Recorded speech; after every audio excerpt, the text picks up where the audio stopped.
प्रिय संस्कृत मित्राणि नमः संस्कृताय। मैं हूं विपिन तिवारी। मित्रों, जैसा कि आपको ज्ञात ही है कि टीजीटी पीजीटी के फार्म एक बार आने के बाद निरस्त हो चुके हैं और लगभग 15 से 20 दिनों में पुनः आने की संभावना बन रही है। तो निश्चित रूप से हमें तैयारी में डट जाना चाहिए। ख़ासतौर से संस्कृत टीजीटी के बारे में मैं बताना चाहता हूँ। ट्रेंड ग्रेजुएट टीचर जो आपके पाठ्यक्रम में रखा गया है, पाठ्यक्रम कौन कौन से ग्रंथ रखे गए हैं साहित्य से तथा व्याकरण से, उसके बारे में मैं आज आपको बताने वाला हूँ। तो मित्रों, गद्य और पद्य से दोनों विधाओं से लगभग लिए गए प्रश्न बनेंगे। गद्य से जैसे कादंबरी के शुकनासोपदेश से, चंद्रापीठ का जब राज्याभिषेक हो रहा था तो महामंत्री शुकनास ने जो उपदेश दिया था चंद्रापीठ को, उसके बारे में इसमें बताया गया है।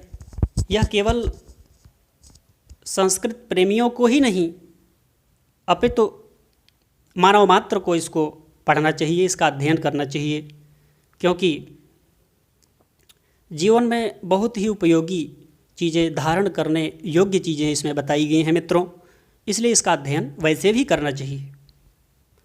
तो गद्य से कादंबरी जो महाकवि बाणभट्ट द्वारा रचित है, शुकनासोपदेश पढ़ना है, और दूसरा गद्य में शिवराज विजय का प्रथम निश्वास पढ़ना है, जो अंबिका दत्त व्यास द्वारा रचित एक ऐतिहासिक उपन्यास है।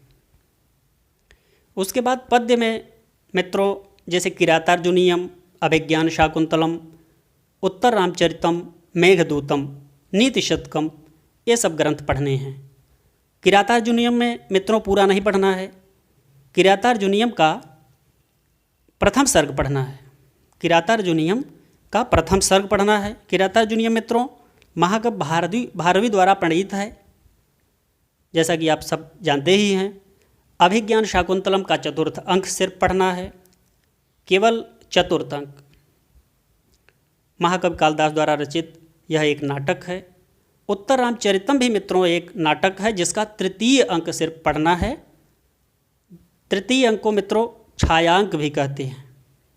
छायांक इसलिए कहते हैं कि छाया के रूप में सीता जी वन में आती हैं और किसी को दिखाई नहीं पड़ती हैं, इसलिए इस अंक को छायांक भी कहते हैं। महाकवि भवभूति द्वारा रचित यह एक नाटक है और भवभूति का सबसे उत्कृष्ट नाटक है। महाकवि कालिदास द्वारा रचित एक खंड काव्य है लिया गया इसमें, इस पाठ्यक्रम में, जिसका नाम मेघदूत है। मेघदूत को पूरा पढ़ना है। मेघदूत भी मित्रों दो भागों में बटा हुआ है, पूर्व मेघ और उत्तर मेघ। पूर्व मेघ भी पढ़ना है और उत्तर मेघ पूरा पढ़ना है। और अंतिम साहित्य से जो ग्रंथ लिया गया है वो है नीति शतकम। नीति शतकम को भी पूरा पढ़ना है। महाकवि भर्तृहरि द्वारा रचित यह एक नीति शतकम ग्रंथ है। अच्छा, ये तो हुए साहित्य से। अब मित्रों व्याकरण से लिए गए कुछ प्रश्न कैसे बनेंगे, कहाँ से बनेंगे, तो मैं बता दूं आपको कि संस्कृत व्याकरण प्रवेशिका इस पाठ्यक्रम में रखा गया है। संस्कृत टीजीटी के पाठ्यक्रम में संस्कृत व्याकरण प्रवेशिका पुस्तक रखी गई है, जो डॉक्टर बाबूराम सक्सेना द्वारा लिखित व्याकरण की एक पुस्तक है। वैसे भी मित्रों व्याकरण के टीजीटी में जो पाठ्यक्रम ये दिए गए हैं, ये तो पढ़ना ही पढ़ना है, साथ साथ हमें इसका भी अध्ययन करना चाहिए। जैसे भास, हमारे इसमें भास नहीं है टीजीटी पाठ्यक्रम में, तो भास के 13 नाटक कौन कौन से हैं, उसके बारे में, भास कौन थे, कैसे थे, किस उनका क्या कालखंड है, उसके बारे में पढ़ना है। जैसे माघ नहीं है, माघ को भी पढ़ना है। वाल्मीकि, व्यास, पाणिनि, पतंजलि, कात्यायन, अश्वघोष, दंडी, सुबंधु, सबके बारे में थोड़ा अध्ययन करना चाहिए। और जीके है, एक जनरल नॉलेज होना चाहिए, क्योंकि संस्कृत की जानकारी रखने वालों को इतना ज़रूर होना चाहिए। तो आइए देखते हैं मित्रों, आज का प्रकरण है संस्कृत वाङ्मय के प्रमुख गीति काव्य। कुछ गीत काव्य हैं मित्रों उसके बारे में हम चर्चा करते हैं। जैसे पहला है ऋतुसंहारम। ऋतुसंहारम एक कालिदास का गीत काव्य है। पहला है ऋतुसंहारम जो कालिदास द्वारा रचित है। दूसरा है मेघदूतम। मेघदूतम भी मित्रों जैसा कि आपको स्क्रीन पर दिख ही रहा होगा कालिदास की रचना है। नीति शतकम ये भर्तृहरि की रचना है। श्रृंगार शतकम ये भी भर्तृहरि की रचना है। वैराग्य शतकम ये भी भर्तृहरि की रचना है। नीति शतक, श्रृंगार शतक और वैराग्य शतक ये तीनों शतकत्रय के नाम से जाने जाते हैं मित्रों। और तीनों ये रचनाएं हैं किसकी? महाकवि भर्तृहरि की रचना है। अमरूक शतकम, अमरु शतकम जो है वो अमरूक की रचना है।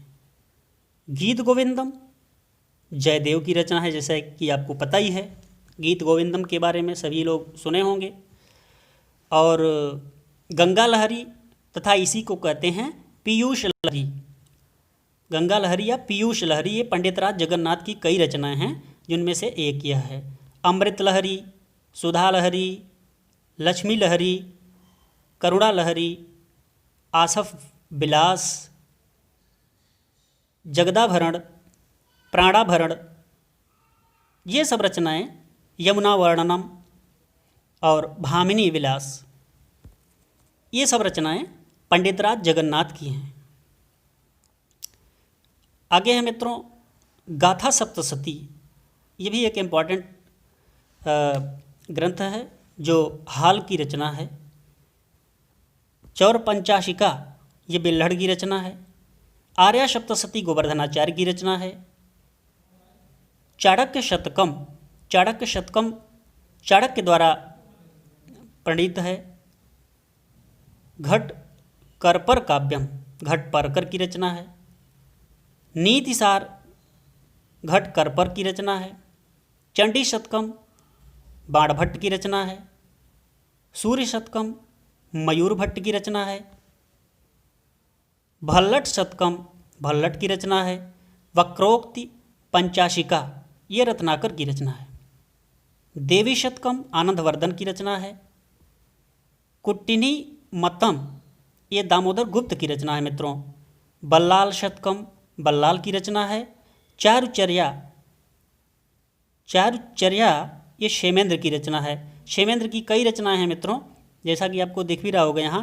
चारुचर्या, सेव्य सेवकोपदेश, समय मातृका, कथा विलास, दर्प दलन, पवनदूत, पवनदूत इनकी नहीं है। दर्प दलन ये भी क्षेमेंद्र की रचना है। पवनदूत धोई की रचना है मित्रों।